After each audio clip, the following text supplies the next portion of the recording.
귀엽고 깜찍한 우리 빠꽁시대 빡친 친구 여러분들 반갑습니다. 자, 지금부터 오늘 이 시간에 드디어 몇 단원이 되는 거냐면 마지막 단원 14단원입니다.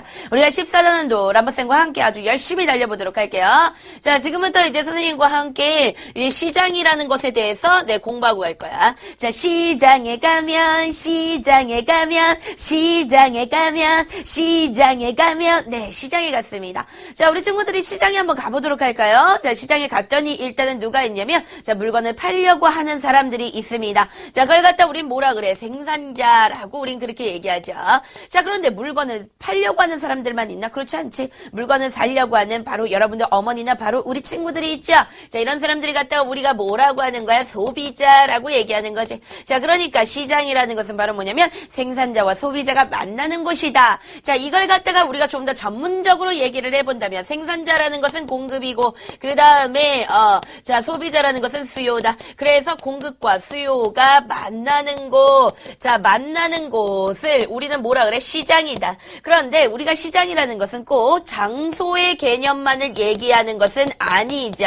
자, 그럼 뭐냐면 우리가 어떤 수요와 공급의 활동을 하는 활동하는 그 모습을 얘기하는 것이다. 그러니까 우리 친구들이 있잖아. 이제 시장이라고 하면은 유명한 시장 중에서 뭐 노량진 수산시장 그리고 뭐 가락시장 이런 시장들이 있잖아요. 그러면 시장에 가서 이제 우리 친구들 생각할 때 그치 수요하고 공급이 만나는 곳이다. 이렇게만 생각하지 말고 거기서 물건을 팔려고 하는 행위와 그다음에 물건을 사려고 하는 그런 활동들 그 모습을 합쳐서 우리는 사실은 뭐라고 하는 거야? 시장이라고 하는 거야. 자, 시장이라는 것은 바로 뭐라고? 수요와 공급이 만나는 곳이다. 뭐라고? 수요와 공급이 만나는 곳이다. 뭐라고? 수요와 공급이 만나는 곳이다. 까지 기억하고 갑니다. 자, 그런데 우리가 시장을 크게 두 가지로 나눌 수가 있어요. 자, 일단 첫 번째는 거래 품목에 따라서 나눌 수가 있는데 거래 품목에 따라서 우리는 크게 두 가지로 나눌 수가 있는데 첫 번째는 생산물을 거래하는 경우가 있고 그 다음에 두 번째는 생산 요소를 거래하는 경우들이 있다. 얘들아, 생산물이라는 것은 무엇이니? 쉽게 얘기해서 생산해낸 거야. 생산해낸 물건을 얘기하는 거지. 근데 선생님이 생산해낸 물건은 크게 눈에 보이는 물건도 있고 눈에 안 보이는 물건도 있다 그랬죠? 눈에 보이는 물건 바로 뭐라 그랬지? 재화라고 얘기했고 그 다음에 눈에 보이지 않는 물건 뭐라고 했습니까? 서비스라고 얘기했죠. 그래서 재화와 서비스를 거래하는 자, 일반적인 우리가 흔히 알고 있는 일반적인 그런 이제 시장들은 다 생산물을 거래하는 곳이다. 이렇게 보면 되는데 이 생산 요소라는 건 뭐냐면 쉽게 얘기해서 자, 생산 요소를 거래하는 곳입니다. 자, 생산 요소에 대해서 선생님이 여러 번 설명했지? 생산 요소가 뭐라고 얘기했니? 어떤 것을 생산하기 위해 필요한 재료라고 얘기했지? 자, 어떤 물건을 만들기 위해서 필요한 재료, 노동력 같은 게 있다고 그랬어요. 그래서 어떤 뭐 노동시장이라든가 또는 뭐 자본시장이라든가 이런 것들 이런 게 가장 대표적인 생산 요소 시장이다.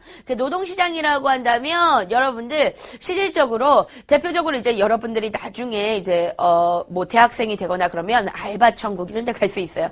그런 게 바로 뭐냐? 노동시장이에요. 그 인터넷 그 이제 사이트죠. 근데 거기서 누구를 구합니다. 그쵸? 뭐 우리 이제 식당에서는 홀서빙할 친구를 구합니다. 이러면서 막 이렇게 올라가잖아요. 그쵸? 그러니까 그런 것들이 바로 뭐에 들어가냐면 노동시장 같은 거에 들어가죠. 그래서 이렇게 생산 요소를 왔다 갔다 하는 생산 요소 시장 같은 게 있어. 자, 거래 품목에 따라서는 이렇게 나누는데 자, 실제 시험에는 뭐가 굉장히 잘 나오냐면 거래 품목들이 구별이 되는가 아니면 되지 않는가에 따라서 우리는 뭐하고 뭐로 나누냐면 자, 눈에 보이는 시장과 또 시작합니다. 이 보이는 것과 안 보이는 것. 자, 눈에 보이는 시장. invisible market. 그쵸? 그리고 눈에 보이지 않은 눈에 보이지 않는. 자, 영어로 피디님, 눈에 보이지 않는 시장. 뭐지?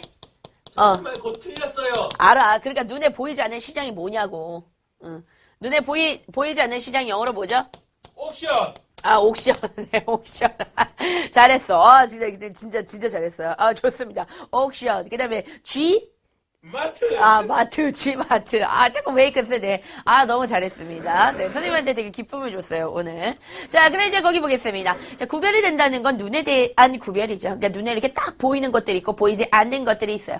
자, 눈에 보이는 시장이라고 한다면, 뭐, 가장 대표적으로, 아까 선생님이 얘기했었던, 뭐, 가락시장이라든가, 또는 뭐, 농수산물 시장이라든가, 이런 것들이 있잖아요. 청과물, 시장이라든가, 이런 것들은 다 눈에 보이는 시장들이죠.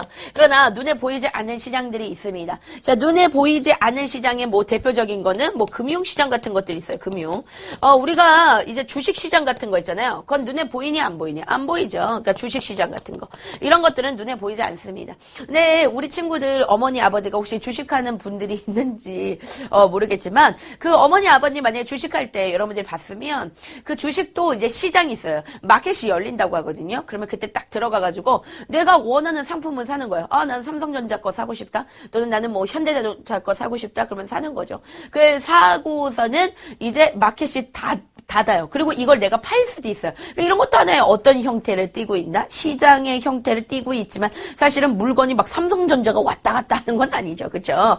그렇기 때문에 여러분들 이런 것들은 눈에 보이지 않는 시장이라고 그렇게 얘기하는 거야. 그래서 뭐 금융시장, 주식시장 이런 것들이 있고요. 그리고 시험 문제 가장 잘 나오는 시장은 눈에 보이지 않는 시장으로 시험 문제 가장 잘 나오는 시장은 앞에 있는 PD님이 너무 얘기를 잘해가지고 선생님 굉장히 흡족한데 바로 뭐냐면 네 그렇죠.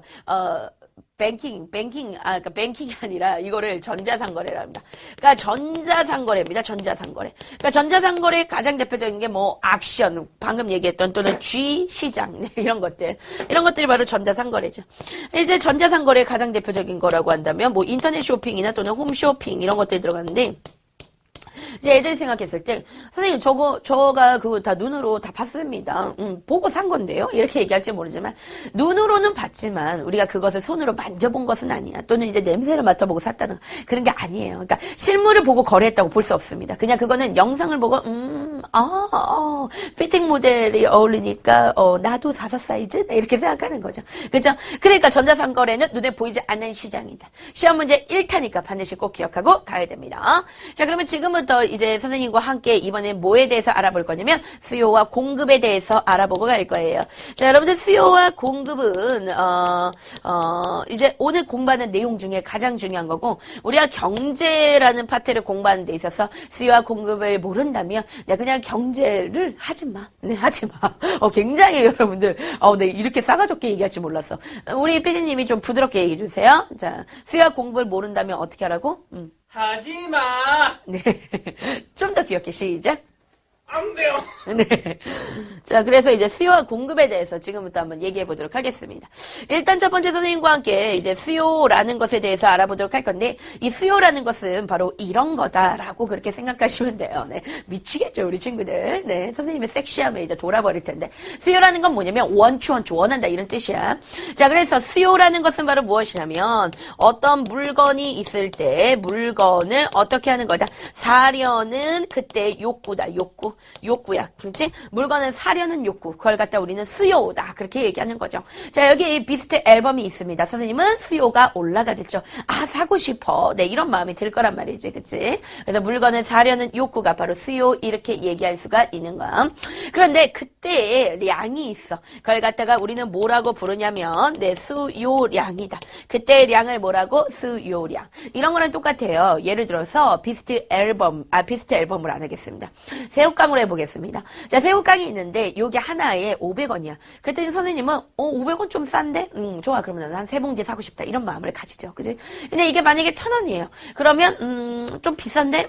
그러면 난 한 개만 사야지. 이런 느낌 가질 수 있죠. 그러니까 그때 내가 샀던 그 양을 우리 뭐라 그래? 수요량이라고 한다는 거야. 그치? 3개, 1개 이런 게 바로 수요량이야. 자, 그런데 이때 자, 시험 문제 나오는 것은 바로 뭐냐면 자, 우리 친구들 수요 법칙이 시험 문제 나옵니다. 자, 수요 법칙은 시험 문제 1타기 때문에 반드시 꼭 기억하고 가야 돼. 일단 수요도 그렇고 공급도 그렇고 얘네가 굉장히 민감해하는 게 있어요. 아, 네, 그렇죠.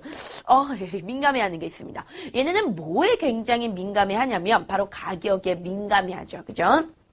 그래서 쌤이 얘기해 볼게. 예를 들어서 어떤 거에 가격이 되게 비싸졌다라고 해보자. 예를 들어 그냥 새우깡이 있어. 그런데 그 새우깡에다가 오징어 먹물을 집어넣기 시작했다라고 해보자. 실제 오징어 먹물 새우깡이 나왔었죠. 자, 그랬더니 가격이 어땠냐면 뛰어버렸습니다. 그죠? 그러거나 또는 이제 어떤 이제 음식이 있는데 그 음식에다가 아주 뭐 몸에 좋은 비아그라 같은 걸 넣었다라고 해봅시다. 비아그라는 여러분들 모를 거야. 아직 어리기 때문에 모를 거예요. 그거 알면 이상한 거야. 자, 그래서 자, 아주 뭐 그런 걸 넣었다라고 해보자. 자, 그러면 그랬을 때, 자, 어떻게 되느냐? 그치. 이거에 대한 가격이 올라갔다라고 해보자. 알았지? 원래 이제 500원짜리 새우깡이었는데, 이 새우깡의 가격이 올라가지고, 예를 들어서, 2억이 됐다라고 해봅시다. 굉장히 이거는 드문 경우인데, 2억이 됐어. 그러면 나는 사고 싶어, 안 사고 싶어? 안 사고 싶어. 즉, 무슨 말이냐면, 수요라는 것은, 이 수요라는 건 가격이 올라가면 수요량은 감소해. 사고 싶지 않다는 거야. 즉 이런 걸 갖다가 우리는 반비례 관계다라고 그렇게 얘기하는 거죠. 자, 그럼 다시 한번 정리해 보도록 하겠습니다. 수요 법칙이라는 것은 바로 무엇이냐면, 자, 수요량은 자, 뭐 한다? 가격에 자, 뭐 하는 것이다? 반비례한다. 자, 가격에 반비례한다. 이걸 갖다가 우리는 뭐라 그래? 수요 법칙이다. 수요 법칙이 뭐라고? 수요량은 가격에 뭐 한다? 반비례한다. 자, 여러분들 요게 굉장히 중요하니까 반드시 꼭 기억을 하고 갑니다. 그래서 이거를 갖다가 그래프로 이렇게 그려놓으면요. 자, 이 X축은 수량입니다. 그 다음에 Y축은 바로 뭐가 되는 거냐면 가격이야. 알았지? 이 가끔 가다가 시험 문제 그래프를 그리라고 하는데 우리 아가들이 이거를 안 써요. 수량 가격 안 쓰면 그건 틀리는 거예요. 왜냐면 그때부터는 이건 그래프가 아니에요. 그냥 이런 모양의 도형일 뿐입니다. 여러분들 그래프라는 것은 X축과 Y축을 반드시 써줘야지만 지금 무슨 시간이야? 지금! 지금 사회 시간이야. 수학 시간 절대 아니야. X축과 Y축을 써주지 않는다면 그는 완벽한 그래프라고 얘기할 수 없어. 알았지? 자, 그래서 가만히 보니까 이 수요라는 것은 가격이 높아지면 그 수량은 적어지네. 가격이 높아지면 그 수량은 적어지네. 이런 모양이구나. 이게 바로 뭐야? 반비례 그래프예요. 그쵸? 이게 바로 수요 그래프입니다. 수요 그래프는 가만히 봤더니 오른쪽으로, 오른 우자죠? 오른쪽 아래쪽으로 우하향. 그쵸? 오른쪽 아래쪽으로 내려가는 그런 곡선이구나. 우하향 곡선이구나. 우리가 그렇게 얘기하고 가는 거야. 자, 그 다음에 이번에는 선생님과 함께 뭐에 대해서 알아볼 거냐면 공급이야. 자, 공급이라는 것은 무엇이냐면 이거는 물건을 팔려는 욕구입니다. 그러니까 물건을 팔려는 욕구. 자, 그리고 이 물건을 팔려는 욕구에 그때 량이 있어. 그걸 갖다가 우리는 뭐라고 얘기하냐면 공급량이다라고 얘기를 하는데, 자, 이때 시험 문제 1타로 나오는 것은 바로 뭐냐면 공급 법칙이 시험 문제 1타니까 반드시 꼭 기억하고 가야 된다. 쌤이 수요나 공급이나 둘 다 뭐에 민감하다? 그치, 가격에 민감하다 그랬어. 예를 들어서 자, 짜장면이 있는데 이 짜장면이 한 그릇에 2,000원이었어요. 근데 짜장면의 가격을 자 2억으로 또 올렸어. 그치? 그러면 짜장면의 가격을 2억으로 올렸다. 그럼 공급자 입장에서 뭐 하고 싶을까요? 솔직히 얘기해서 2억이라고 하더라도 한 그릇만 팔아도 이 사람 뭐가 돼? 부자가 돼. 그러니까 이 사람은 이렇게 가격이 올라갔을 때 많이 팔고 싶어요. 그쵸? 그러니까 공급량은 가만히 봤더니 자, 가격이 올라갔더니 공급량도 같이 올라갔다. 그래서 이런 걸 갖다 우리 뭐라 그러면 비례 그래프다라고 그렇게 얘기하는 거야. 자, 그래서 공급법칙 얘기해 보니까요. 공급법칙이라는 것은 자, 가격의 공급량입니다. 자, 공급량은 자, 무엇한다? 비례한다. 그걸 갖다가 우리 뭐라 그래? 공급법칙이다라고 그렇게 얘기하고 가는 거야. 자, 그래서 이제 그래프로 보면은 공급은 어떻게 우리가 그려낼 수 있냐면 자, 가격이 올라가니까 그 수량도 역시 올라가요. 가격이 올라가니까 수량도 올라가요. 가격이 올라가니까 수량도 올라가요. 가격이 올라가니까 수량도 올라가요. 이게 바로 뭐냐면 공급 그래프가 되는 거죠. 공급 그래프는 오른쪽으로 올라가는 그래프, 우상향하는 그래프구나 라고 우린 그렇게 얘기하고 가는 것입니다. 자, 그런데 우리가 이런 얘기를 한번 해보도록 하자. 자, 새우깡의 가격은 누가 정했을까? 이제 그거를 이제 물어보면 애들이 뭐라 그러냐면 농심 사장이 정했지요. 네, 우리 친구들 겁나 충청도 애들이야. 농심 사장님이 정했어라. 네, 이렇게 얘기를 합니다. 그죠? 근데 쌤이 실적으로 농심에 전화를 해봤습니다. 진짜로 그 신대방동에 농심 건물이 있어요. 거기 이제 전화를 해가지고 새우깡의 가격을 누가 정했느냐 이렇게 물어봤더니 거기 이제 전화 받으시는 아가씨가 있었는데 굉장히 네, 쪼르시더라고요. 왜 이런 걸 물어보나. 혹시 뭐 이분 혹시 뭐 이렇게 감사원에서 나왔나? 약간 그런 걱정하는데 제가 밝혔죠. 나는 인강 선생님인데 나는 누구누구 선생이다. 근데 내가 우리 아이들에게 가르쳤다. 그 새우깡의 가격은 농심 사장이 정하는 것이 아니다. 그러면서 이제 선생님이 뭐라고 얘기했냐면, 자, 새우깡의 가격은 누가 정하는 것이냐면 바로 수요와 공급이 정하는 거 맞죠? 라고 얘기했더니 아무런 대답이 없었어요. 자, 그럼 우리가 지금부터 우리가 정리해 보도록 하겠습니다. 자, 새우깡의 가격을 누가 정하는 거냐면, 너희들 생각할 때 농심 사장이 정한다고 생각하면 안 돼. 그럼 누가 정하는 거냐면 바로 수요와 공급이 정하는 거야. 수요와 공급이 만나는 이 지점에서 수요와 공급이 만나는 곳이 어디니? 시장이지. 이 시장에서 드디어 뭐가 만들어지게 되냐면 시장 가격이 만들어져. 시장 가격을 다른 말로 뭐라고 부르냐면 수요와 공급이 서로 균형을 이루었다라고 얘기해서 우리는 이것을 갖다가 균형 가격이다라고 얘기하는 거야. 무슨 말이냐면 예를 들어 지금 가격이 500원이다. 500원이야. 500원이라는 것이 의미하는 건 뭐냐면 수요 입장에서도 500원이면 수요자, 즉 뭐냐면 물건을 사려는 사람이지. 사려는 사람 입장에서 500원이면 사고 싶다는 거야. 그 공급자 입장에서는 500원 정도만 팔고 싶다는 거지. 그치? 그런데 이제 여기서 조금만 달라져 볼게요. 조금만. 자, 500원에서 자, 이렇게 1000원으로 띄었다라고 해보자. 그러면 1000원만 돼도 어떠냐면 수요자 입장에서는 자, 원래 자, 500원일 때 수요는 이만큼이었어. 요만큼이었지. 그런데 1000원으로 오르니까 수요자 입장에서는 어떠냐면 이렇게 벌써 줄었어요. 수요량이 여기로 줄어버린 거야. 그죠? 그러나 공급자 입장에서는 다릅니다. 이 1000원이 돼버리면은 공급자 입장에서는 많이 팔고 싶어. 그때 수량이 원래 공급이 여기였죠. 500원일 때는 공급이 여기였어. 그런데 공급자 입장에서는 이렇게 많이 팔고 싶은 거야. 즉 무슨 말이냐면 가격이 올랐더니 이거만큼이죠. 요거만큼에 뭐가 발생했다? 네, 초과 공급이 늘어났어? 아니면 수요가 늘어났어? 공급이 늘어났지? 그래서 초과 공급이 발생했네. 라고 우리는 그렇게 표현하고 가는 거야. 그러니까 공급만 너무 많아지게 되는 거지. 공급만 많아지게 되는 거야. 그러니까 너무 비싸니까 사람들이 안 살라 그래. 그러니까 공급이 많아졌다는 거야. 그지? 그런데 만약에 가격이 다운됐어. 그래서 얼마냐면 100원으로 다운됐다라고 해보자. 그러면 100원이 되면 자, 수요자 입장에서는 원래는 이만큼, 500원일 때는 이만큼을 사고 싶었는데, 자, 100원이 되면 어떻게 되냐면, 요렇게 돼요. 요렇게, 그쵸? 그러니까, 100원이 되면은 요렇게 돼. 그러니까 수요자 입장에서는 이만큼을 사고 싶다는 거야. 수요자는 이만큼, 이걸로 표현해 볼게요. 수요자는 이만큼을 사고 싶어요. 그런데 100원으로 너무 싸지니까 공급자 입장에서는 팔고 싶어, 안 팔고 싶어? 안 팔고 싶어. 공급 보니까 100원일 때는 네, 어떻게 되냐면 요만큼이죠. 요만큼 안 팔고 싶다는 거야. 그러니까 수요가 늘어난 거지. 얼마만큼? 네, 이거만큼. 요거만큼 초과 뭐가 발생했냐면 네, 수요가 발생했다라고 그렇게 얘기를 하는 거지. 그러니까 이거를 우리가 상식적으로 얘기하면 균형 가격일 때는 공급자도 팔고 싶고 수요자도 사고 싶어. 그러나 균형 가격보다 가격이 올라가면 일단 수요자 입장에서 안 살라 그래요. 안 살려고 하다 보니까 가격은 다시 낮아져. 근데 계속 낮아지다가 100원까지 내려가게 되면 공급자 입장에서 이제는 반대로 팔고 싶지가 않아. 그러면 다시 가격은 어떻게 올라간다는 거야. 결국은 뭐냐면 이 가격을 결정하는 건 누가 결정한다는 거야. 그치? 수요와 공급이 결정한다는 거야. 무슨 말인지 알겠습니까? 그래서 여러분들 이 표현 굉장히 중요합니다. 자, 지금부터 정리합니다. 자, 수요량과 자, 공급량이 같습니다. 자, 공급량이 같으면 자, 이때 자, 뭐가 된다? 그렇지. 균형 가격이 만들어지게 되는 거야. 이때 시장 가격이 형성되는 거죠. 이게 바로 새우깡 500원의 가격이 되는 거야. 알았지? 자, 그런데 만약에 수요량이 자, 공급량보다 많은 경우가 생긴다라고 해 보자. 그러면 이때는 우리가 뭐라고 부르냐면 수요가 많아졌지. 초과 수요다라고 그렇게 얘기를 하고 가는 거고. 그 다음에 만약에 자, 수요량이 공급량보다 적어. 즉 공급량이 많아진 거야. 자, 이때는 우리가 뭐라고 얘기하냐면 초과 공급이다라고 얘기하는 거야.